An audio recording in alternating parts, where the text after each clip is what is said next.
Good evening, Billy. Good evening, Mr. B. Nice to see So, you once again. yeah. So we're gonna do an unedited video with Billy. I Uh, like unedited. I really yeah, do. yeah. It's gonna be raw. We're gonna talk about Billy's because Billy's been around the gay village in Manchester for a long time, and gonna talk about that. And we're gonna explore hedonism around then and the Yeah, rave culture, aren't we? yeah, definitely. Yeah, So I suppose I better start at the beginning. I sort of hit what would be regarded as the gay village in 1974. I trained as a nurse in what you would now call special needs, learning disabilities. yeah. And then I decided to do my psychiatric, which I did at North Manchester General Hospital in a hospital called Springfield. And you trained within the hospital. I didn't really know the gay scene that well. And then a friend took me to a bar called Sims, and which was, again, it was one of those places. In them days, when I first went, you used to knock on the door, someone would open it. And I Yeah. walked in, and it was like wall to wall men. I was only young, and I was just like, wow. I'd been out in respect to my sexuality since the age of 13. So Yeah.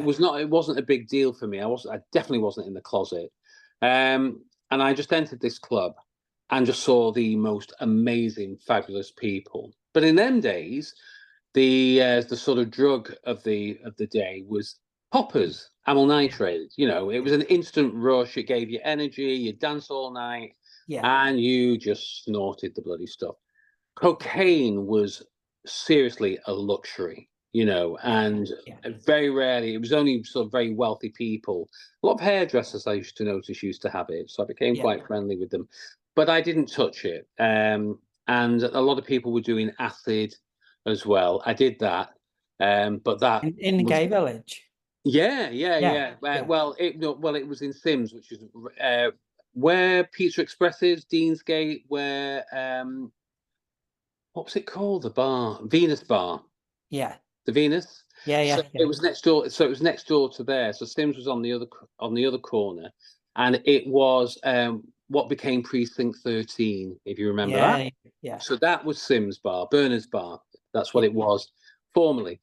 And I had gone out with some friends to the pictures to see, believe it or not, the Thing, the original Thing. Yeah. And we were sat there, and one of my friends, sort of had a thing, a wrap of trips, and they passed them to me and they said, "Bill, share these out." What I didn't realize was that every time I bit one, I was leaving a little bit in my mouth and then just passing them out. So instead of having half of one, yeah, you get it. So anyway, we caused mayhem in the cinema. The woman came down and said that if we didn't stop laughing, we would have to leave. And I just said to her, "There's nothing you can do about it. If this is classed as a horror film, we find it hysterical and we can laugh as much as you want. We're not doing anything wrong."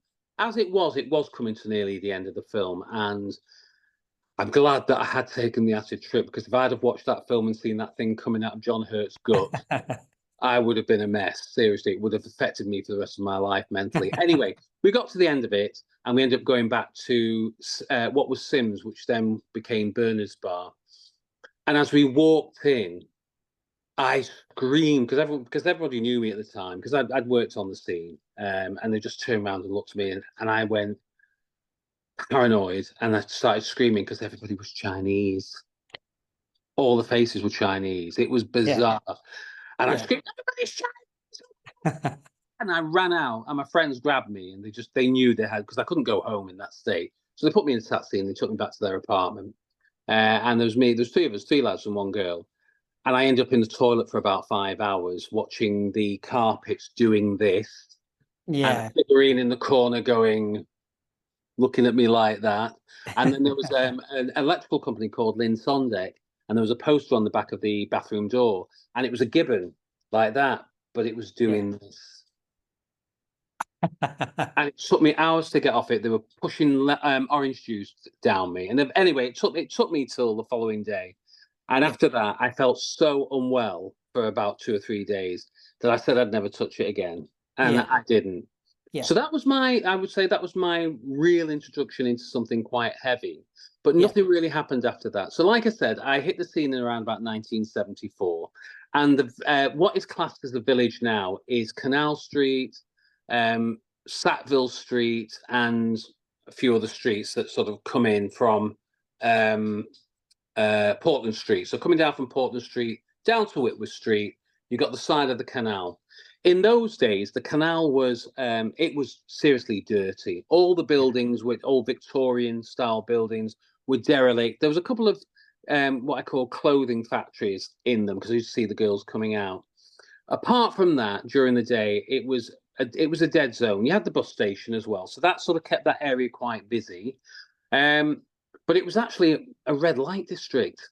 Yeah, Sackville Street Um, was notorious, wasn't it? yeah, it was notorious as a red light district, and and what was really weird, you would see people that you knew that were married driving around in the cars. But what I didn't realize was that it wasn't just sort of like male female, because it was a lot of girls. There was a lot of what we call rent boys hanging around. I didn't realize that until someone pointed it out to me. And then I started noticing the cars going around, not just looking at the girls, but looking at the boys as well. I like the girls. I used to have a real laugh with them because they would stop you and say, "Hey, do you want to do your business, love?" And I'd just look at them and turn around and say, "I don't think so, love." After them getting, they go, "Oh, well, never mind. Have you got a fag on you?" And I'd always have like a couple of Yeah. mates with me. I said, "Well, I've got a couple of fags here with me, and with me that makes three." So their humor was fantastic, but their lives were horrendous because the pimps were around as well. So you might not see a girl for a couple of weeks. The next time you saw her, she'd have like a really, really battered face. And like the gay community had a lot of empathy, but at the end of the day, it also caused problems on the gay scene as well because once the rent boys were around there, it was, let's just say, it was troublesome as well. It could cause problems. People, the way I look at it, people are just trying to live. They do their trade, whatever they are, and as long as you stay out of it, that's the best thing. But gradually, you knew people that were affected by it. I'll come back to that. So, Canal Street, which is what we call now the gay village in the sense of the primary area, Yeah. was, like I said, these mill buildings that were derelict. And there was the Union, the Rembrandt, New York, Thompson's Arms, and I always remember Paddy's Goose, but I don't remember it as Paddy's Goose, and I never went in. I always thought that that was a straight bar, a really straight bar, and because it was near the bus station, and it was a little bit rough as well around there at that time. Yeah. So my main areas then were the Union. I didn't really go in the Rembrandts because that's what we call proper men's bar, gay men's bar. And I went into the Thompson's Arms. So like I said, during those times, your main drug was poppers. That Yeah. was it. Yeah. Then the gay scene split and moved over towards Deansgate, and then what happened where Sims was, which is where Venus is, Yeah. and then across the road where the St John's Mission is, it down the side street. It was like the Salvation Army. It was a Yeah. hostel down the side street. Yeah. There was a nightclub in there called Slingsby's, and it was 1970s. It was the disco era. It was like flashing lights, and everyone got dressed up. All the hairdressers had massive hair, and again, still people were on poppers. But you started seeing other things being introduced. It Yeah. wasn't ecstasy, but it would be sort of like not acid. It would be speed. So people were doing speed, putting it in wrappers and then knock back speed. Yeah. And you'd be up for like 2 days. Again, it was another one I tried once, and but I had such a bad hangover from it that's what always put me off and probably Yeah. protected me in a way. Yeah. So you would go to one side, which would be over to where Canal Street is and Sackville Street is, but you would aim to get over to Deansgate for around about 11 o'clock. The clubs then used to open up at around about 10 o'clock, and they would shut at 2 o'clock in the morning. So it was a 4 hour span to have good fun. There was no after hour clubs. Yeah. So we all used to go to the cafes and eat. There's one in Albert Square, Cafe Istanbul, which is still there, and everyone would meet there. And then you'd stand in the queue to get a taxi, or you went and got the all night bus. Yeah. which was amazing. Yeah. So I think it was disco at the time. You had DeVille's as well, which was, like I said, the club where the Smiths went, you know, and there was a lot of the early Manchester bands like New Order.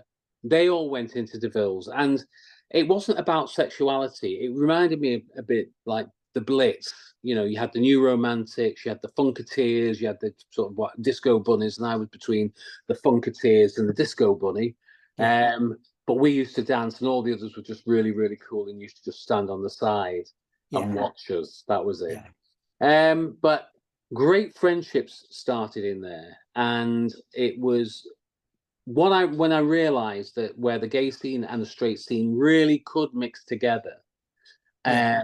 and there was no violence. You know, you got a few queens screaming at each other, but there was never any violence that I saw. Very safe to come out of, and then we'd go down to Albert Square, get our taxis homes, or again the all-night buses.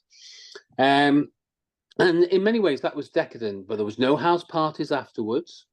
Yeah. It was just very, very straight. 4 hours out of fun. And if you went to the pub, say from 6 o'clock after work, they'd hit the clubs at 10 o'clock, and you'd be back out by 2 o'clock in the morning on a bus, and you'd be home for about 3:30. That was life. Then we moved to the 1980s, and by that time, the scene was starting to move back towards the village. And again, there was places like New York. New York opened up, and I remember, I think it was above the Thompson's Arms. There was always a night above the Thompson's Arms. It was before Danceteria and Yeah. Strange Ways, Yeah. but there was always something going on up there. Again, it was only till 2 o'clock in the morning. So for me, when things started changing was that I left Manchester for a number of years. I sort of went to Europe, and then I went to the States. And I got into sort of like we call Chicago house music in the 80s. Yeah. And I had the greatest pleasure of going to Studio 54. But let me tell you, it was on one of the worst nights ever. It was pissing it down Is it really, really. midweek?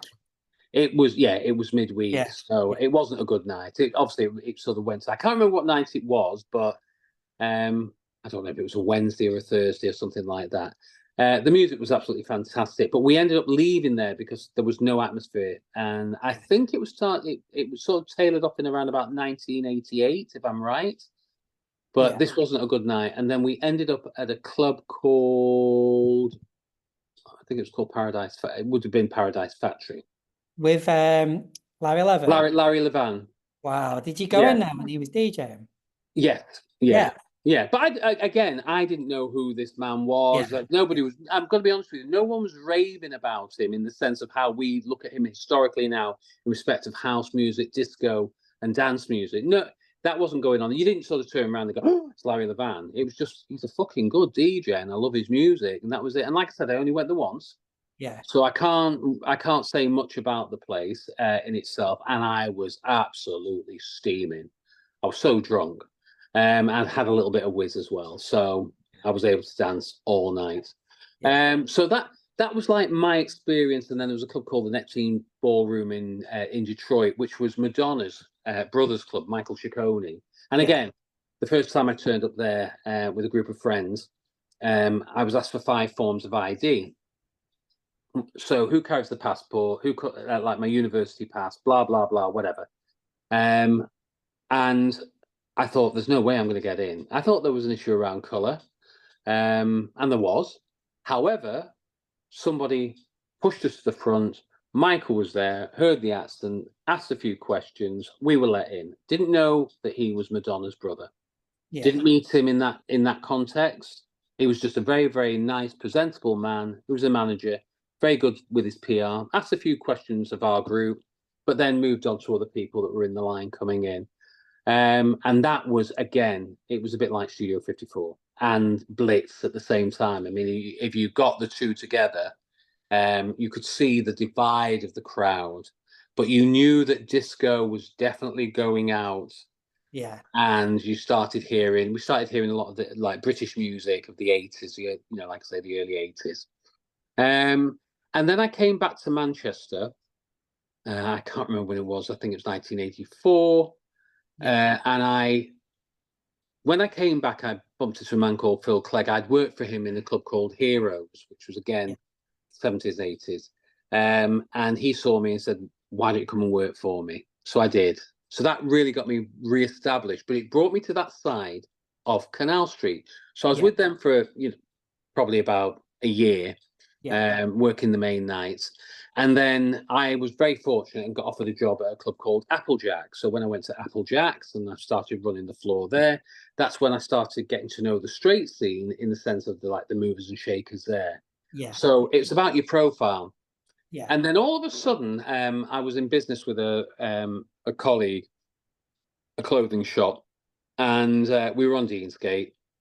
So we were in the perfect position. We had a gay clientele, predominantly, but we started doing labels like Soviet, and we did Joe Blogs. Oh wow, yeah, I remember Joe Blogs? Yeah. And then Joseph Schindler.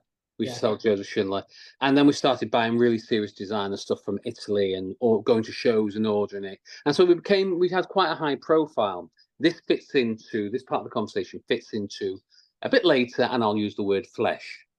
Okay, so that links into that. And I'd set up a live music club called Barabaco, which was a live jazz club. And I used to just host it. I didn't own it. It was just my concept, and it was the people that owned the living room. But it was J.W. Johnson's at the time. And the club just took off because, like I say, it was a live music club.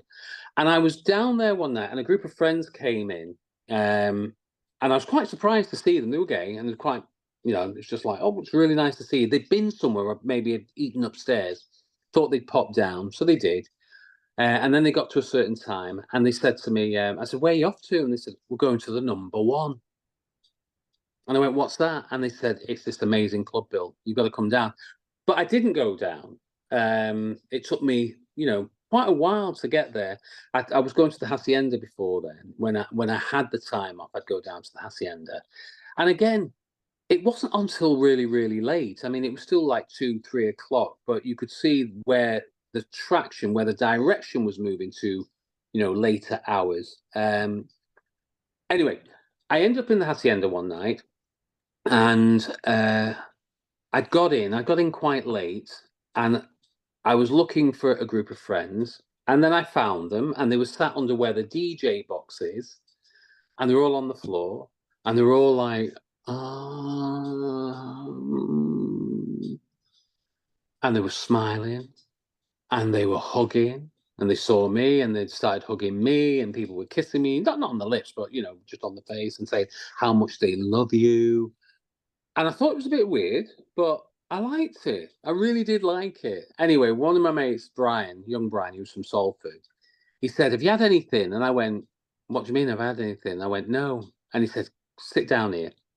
So I sat down, and he gave me this quite a large pill, and I was like looking at it, and I went, "No." He said, "No, trust me." He said, "You're gonna love it. You'll really love it." And I'd had a bit to drink, so I just thought, okay. So I knocked it down, and I'm sat there, and they're all chatting at me at the same time, and I'm like, "Oh, going on, it's driving me mad." Nothing happens. Again, "Is it working?" I went, "No, it's not working. Shit, crap, no. Give it time, give it time, just give it time, just give it time.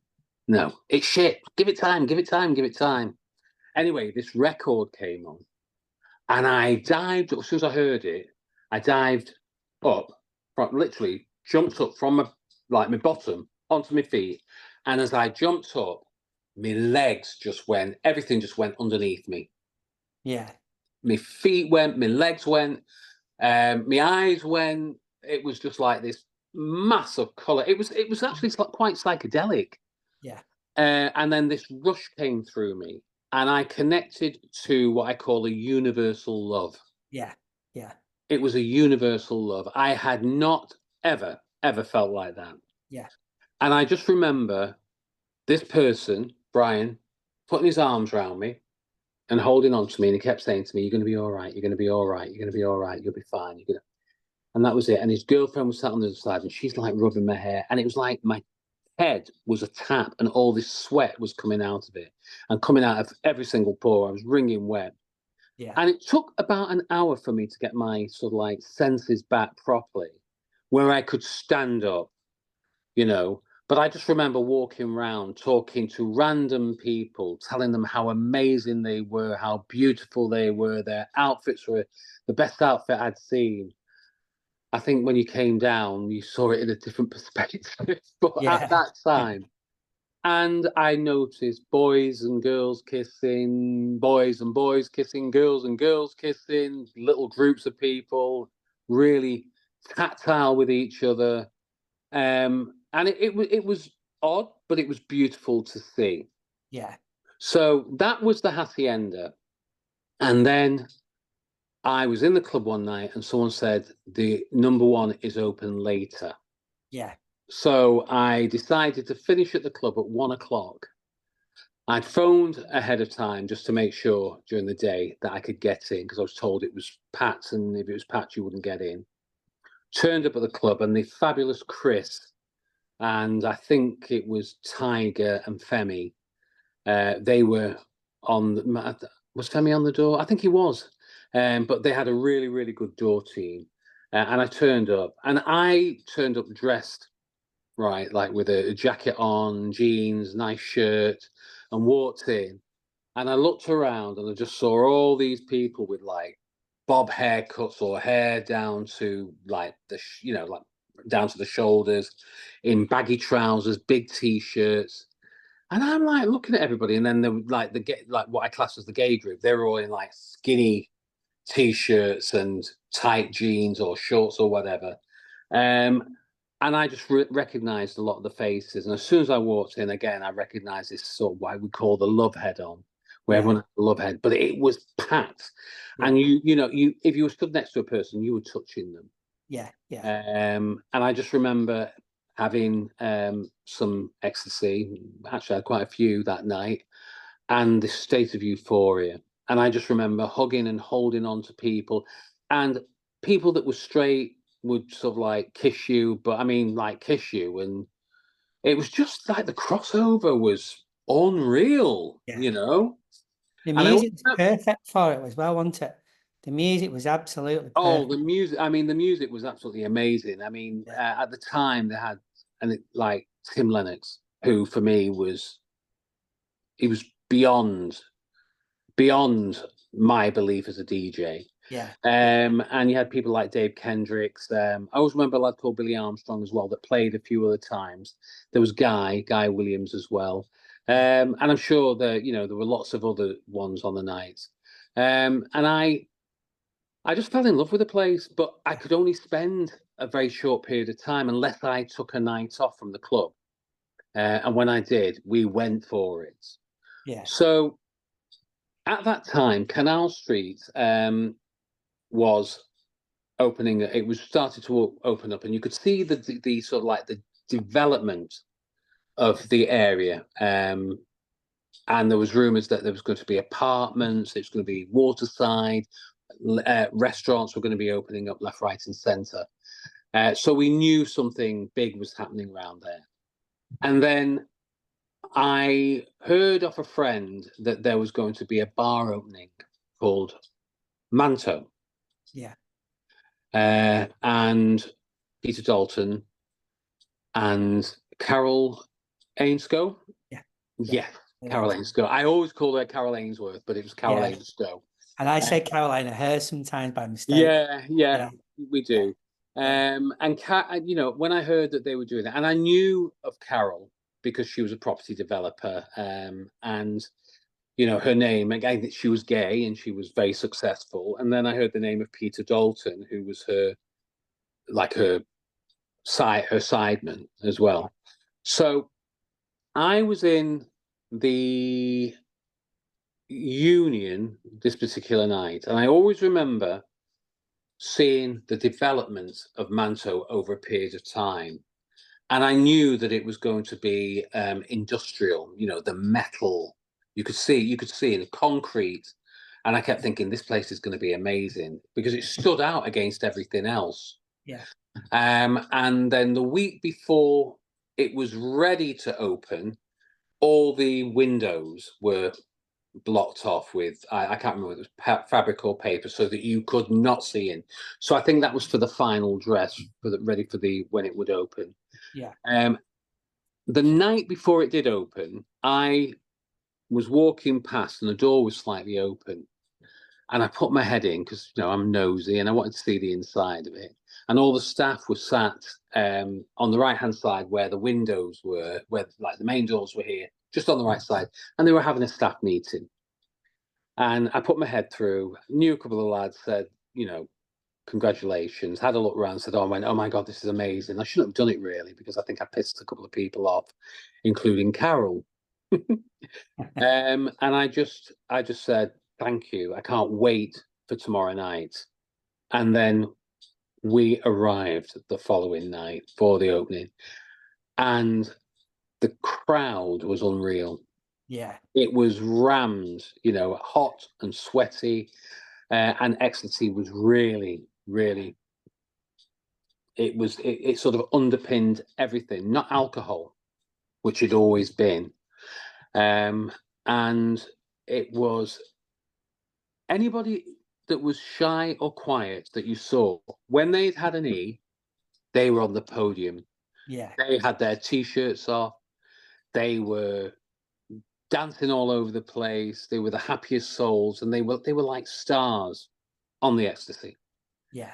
And we just had it was the most amazing place. And I remember standing on top, looking over the balcony, over the bar, because it wasn't sealed in there. There was like the balcony that went round, and that's what I like. And it was Ecstasy was very sexual. It was, Yeah. but it was internal.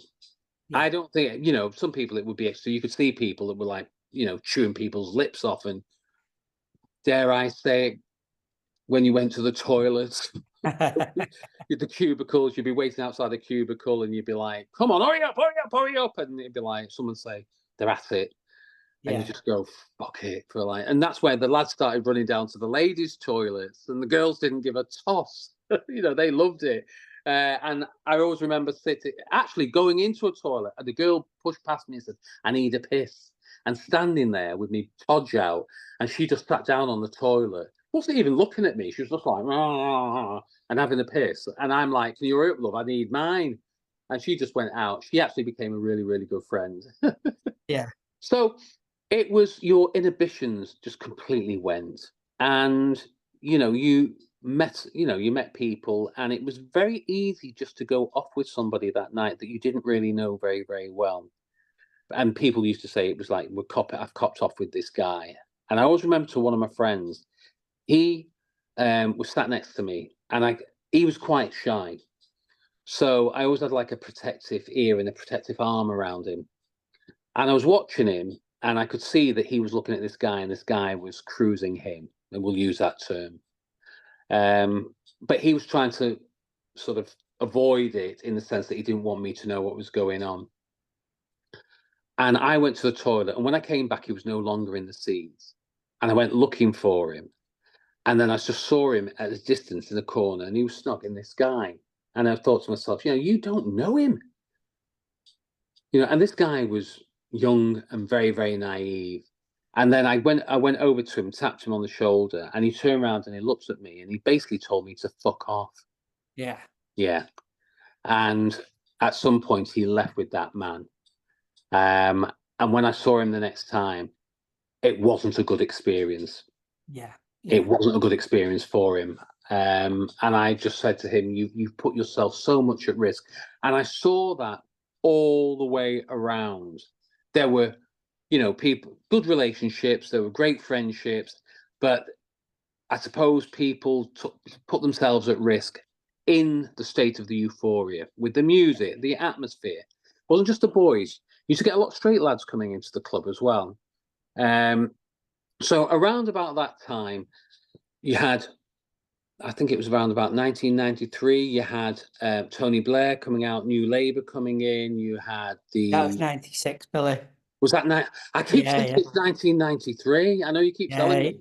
Yeah, things can only get better. Things can only get better. Thank you for reminding me of that. Yeah. But what else had come out was the word "the pink pound." Yeah. And that's when things started to change. And I think it was an advertising agency that had come up with this, and they looked at the gay scene, and realised it was double income, no children. Yeah. And I remember seeing it which meant there was a far more disposable income with gay couples when we were in a recession. So they were looking at it and saying, well, we can sell this. And then the whole marketing, from supermarkets to, as particularly fashion, was directed very much towards the gay scene. Billy, like at the start of the video, we'd said 1974, and then you knocked on a door to get in a club, and it sounds very secretive and hidden. How amazing was Manto's, where she had a glass where you could see in, didn't she? That was perfect. Yeah. It's also quite risky as well. Yeah. As I just go back to that, thank you for reminding me. Yeah. But it was also quite risky because for me at that time, there was a lot of people trying to muscle in onto the gay scene in respect, because it was a massive selling area in respect to drugs. Yeah. And there was a lot of people who felt that they controlled it in Manchester who were excluded. Yeah.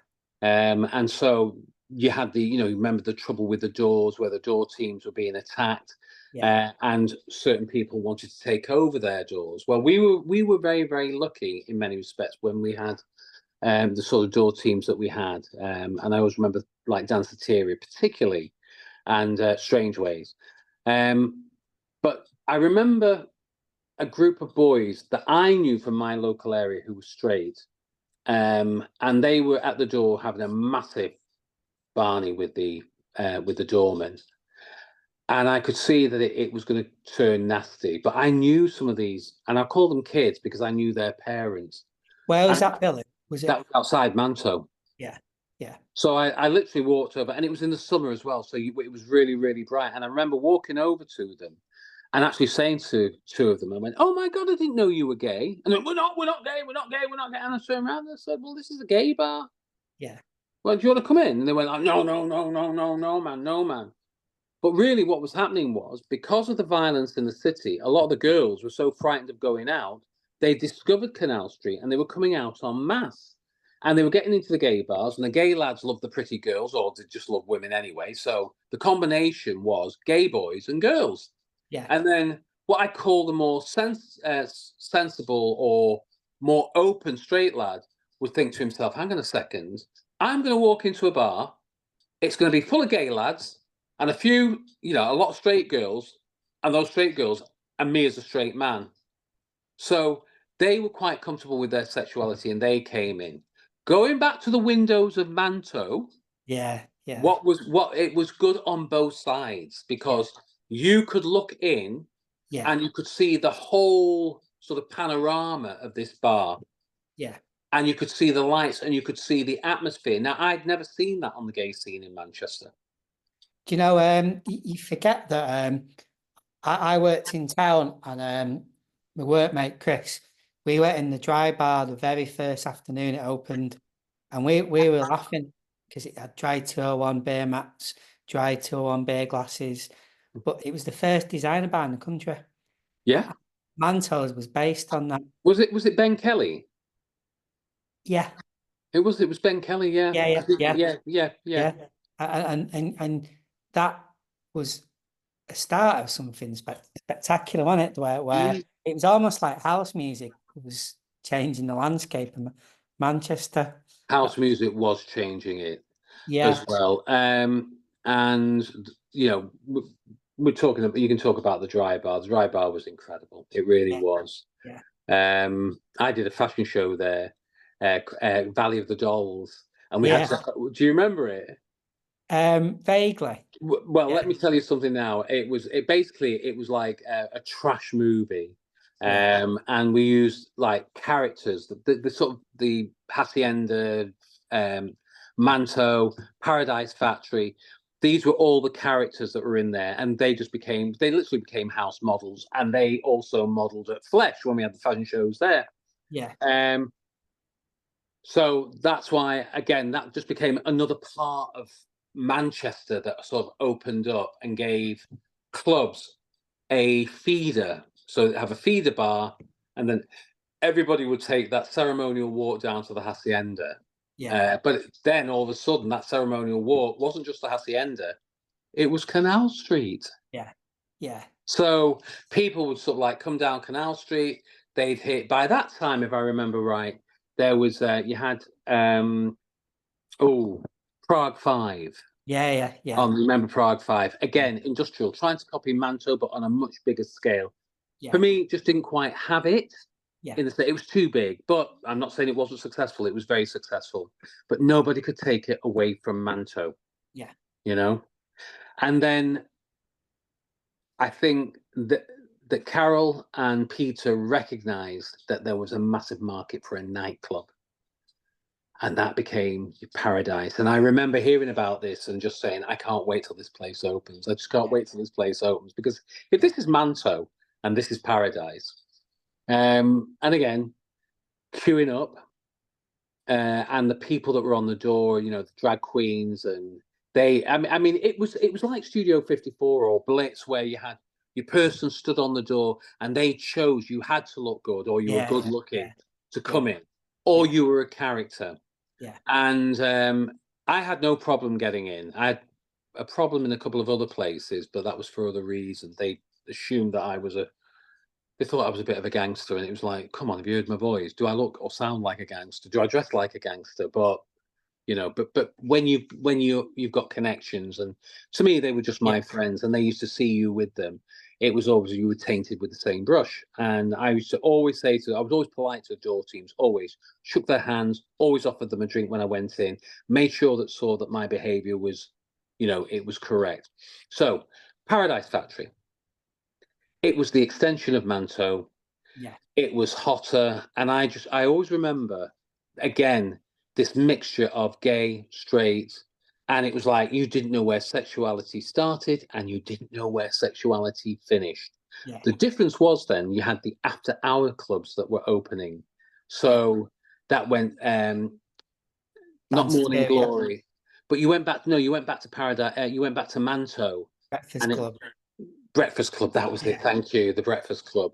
And then if you were at the number one club, you went to Oscars after hours, and then you go on to Danceteria, and then you go on to Strange Ways, you know, and they were a little bit more, I'm going to use the word seedier, in the sense that it was darker.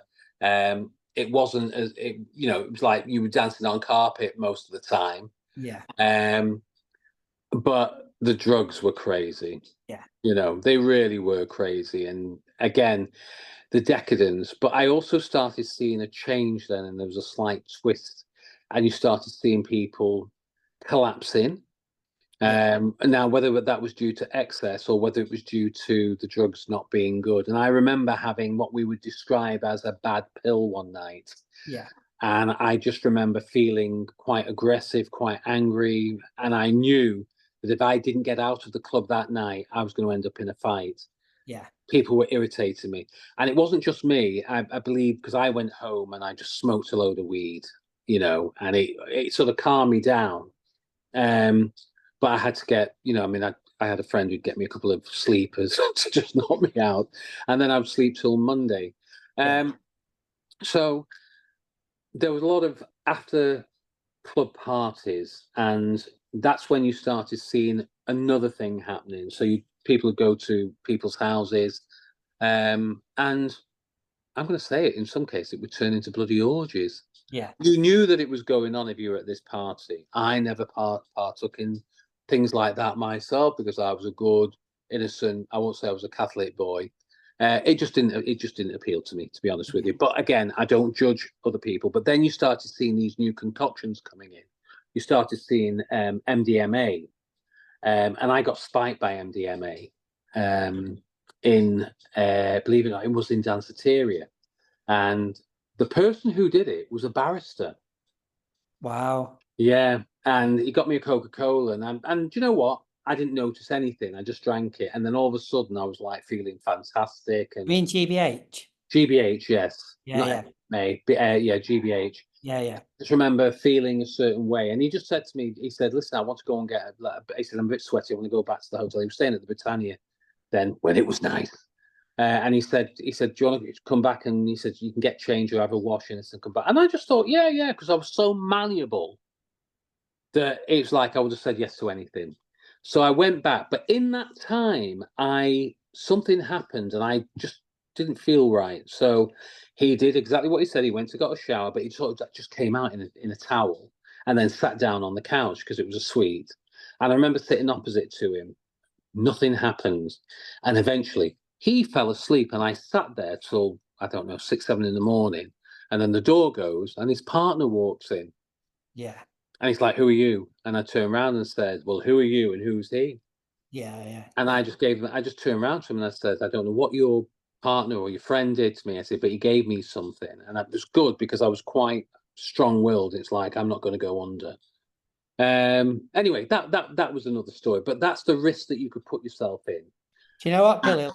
Like I my introduction, I went in a #1, but Paradise Factory, it's probably I'd say it was the best club I've ever been in.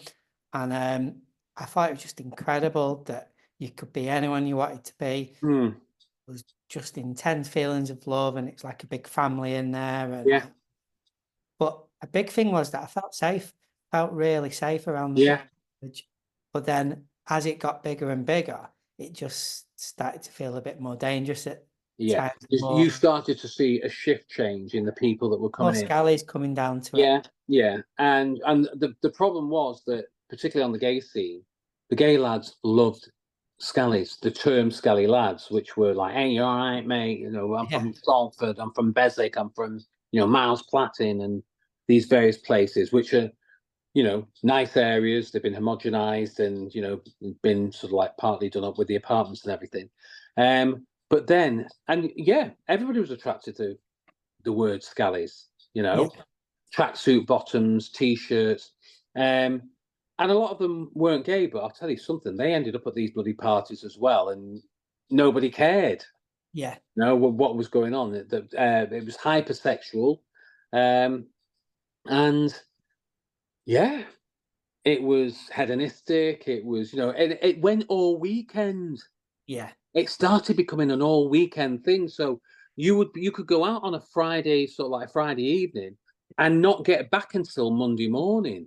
I yeah, mean, I did a Friday, a Saturday. I did go home and I sat in the bath for like 3 hours to soak. Got up, came out, and went back out. Went to Paradise Factory, went out a bit later, and then ended up going to the Breakfast Club, and then going over to Danceteria, Strange Ways, and then that would finish at, I think, like 7:30, 8 o'clock in the morning. yeah, They would shut down, clean up, and then they would reopen and the music go yeah, you know, until about 1 o'clock. yeah, I never quite got to that time. I would always end up going home. But you started seeing changes and the effect that the drugs were having on people, including myself. You know, a And sign of getting older, Billy, is we were in because the factory club reopened. So me and my mate Steve Edshaw went in, and we noticed that everyone was a lot younger than us. And then yeah, we overheard like a couple of people talking in the cloakroom queue, saying, "Oh, in the '90s, like everyone was off their head on drugs in here," yeah, and it's like, God, they're like we used to romanticize about the swinging '60s and the Beatles and our parents' generation, and we could see these teenagers talking about reminiscing about, oh God, in the '90s, I bet it was mad then. And but it was mad. It yeah, was mad. It's. I don't think we'll ever have that time ever again. no, Seriously, it's like once in a generation. yeah, And now it's all designer drugs now, and you don't know what you're taking. You've got to be really, really careful. And the kids are different now. If you look at them, they're not sort of as hedonistic as we are because they can't afford to be yeah, when yeah, they're at university. They've got to work to, pay these high rents and things like that. But yeah, I started seeing a shift and a change, and there was also a change in me as well. And I remember questioning while I was off my head, what am I doing here? yeah, What am I doing here? I'm not enjoying it. you know, and that was really underpinning my feeling. And I sort of quite isolated myself. People used to say, "What's wrong with Billy? He's a bit strange." I used to sit like under the pinball machine, because I just felt comfortable there. Which I couldn't see anybody; I could only see feet. So I used to tap their feet while they were playing the pinball to frighten them to death. And then I also discovered behind one of the speakers in Paradise there was a space, and I used to get in there, and I used to literally sit there just banging my head against the wall, listening to it was to the music. I don't mean I wasn't hurting myself. It was just, like that. My friends knew exactly where I was, and they'd someone say, "Where's Bill?" And I'd say, "Oh, he's behind the speaker again." So I was mad, but that's exactly what I was like. Um, but I've not touched on one of the greatest clubs for me was Flesh. Yeah, Flesh was amazing, and it took the aggression out of the Hacienda, didn't it? Yes, yeah. And the numbers that went, and it was literally, again, you had that sort of cross section of everybody. And there were people in there that I would never have expected to see in that sort of environment that was so heavily, I'm straight, I won't go to that. But eventually, I think when the word normalization and the scene was seen as being something that was special, and it was something that you should be a part of, these people started coming down. And in most cases, those people, it changed our whole view of gay people as Yeah, well. yeah, The pink pound, the rising on the street, the visibility. A lot of people said, this thing of acceptance, as a community. I question that. I just think it was the times that we're in, and things do change. yeah, Um, but the emphasis was purely on money. yeah, It was purely on money, and a lot of money was made by a lot of people, gay scene and straight scene, from this. And then I started hearing stories of people who had, where they collapsed and ended up in hospital, and then people dying. And I just knew that like whatever people were selling had changed, yeah, and they weren't lasting as long. And you could tell that because they weren't as expensive. I mean, I remember buying my first one, and it was £15, yeah, and by the time you could get three for £15, yeah, you know. yeah, So something had changed on the scene, um, and I just started seeing a lot of people's. I wasn't there for like 6 months. I used to just smoke weed at 7 o'clock on a Saturday night, and once I'd had a weed, there was no way you were getting me out of the house. I was just sat eating the fridge, yeah, as much as I could. And then after a few months, I decided to go down to the village, and that's when I knew that this was like chemical. It was a chemical love, yeah, um, and it was when someone came up to me and said, "Oh, Bill, how are you? Where were you? Were you out last week? Where were you last night?" It was like that. I sort of turned around. I was out for 6 months, and trying to explain. And the other thing that changed, people actually changed towards me as well, yeah, because it's like, well, you're no longer part of this. So eventually, I just literally stepped away from it. But I will always, always. It was one of the greatest times of my life. And even with my job, I was asked, "Have you ever done drugs?" And I've always been very honest, said yes, most of them. yeah, And they'd sort of look at you like that, and I'd say, "But would I do it again? Absolutely not, because my body just doesn't recover so well."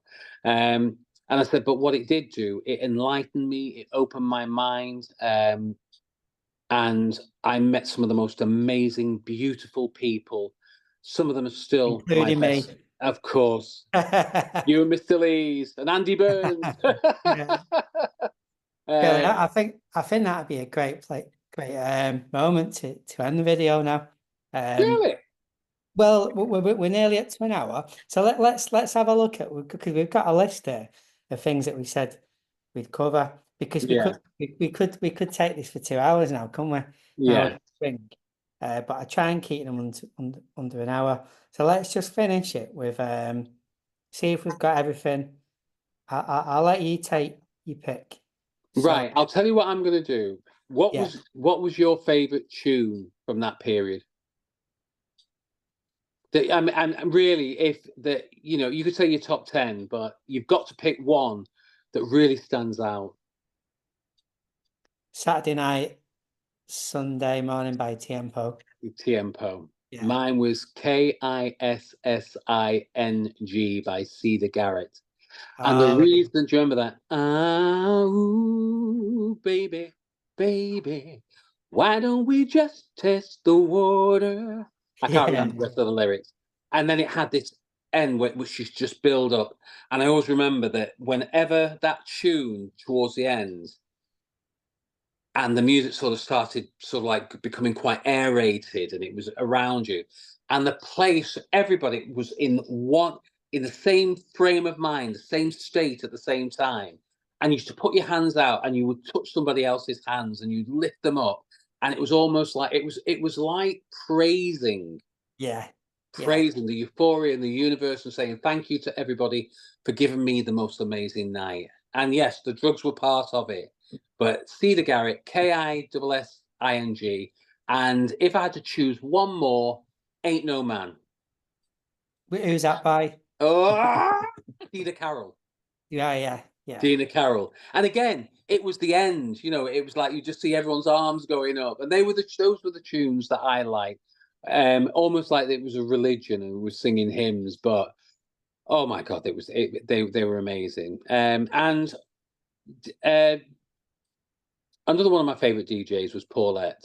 Yeah, she was. Paulette Constable. She was amazing, and when she was down at the Gay Trader in the Hacienda, but also both, I think at Flesh in particular, always looked good. Yeah. But that was good. That was great days. But yeah, great memories, incredible people, great clubs, great bars. I'm so happy that I lived through that time. I'm heading for 70 now, and it's just like I look back, and I do go back into those times to remember how happy I was. So anyway, Mr. Banks, are we all Thank you right? so much, Billy. That was absolutely amazing. I'm just going to stop recording now. Okay, so we're gonna say goodbye. Yep, just going to stop your thing in a sec.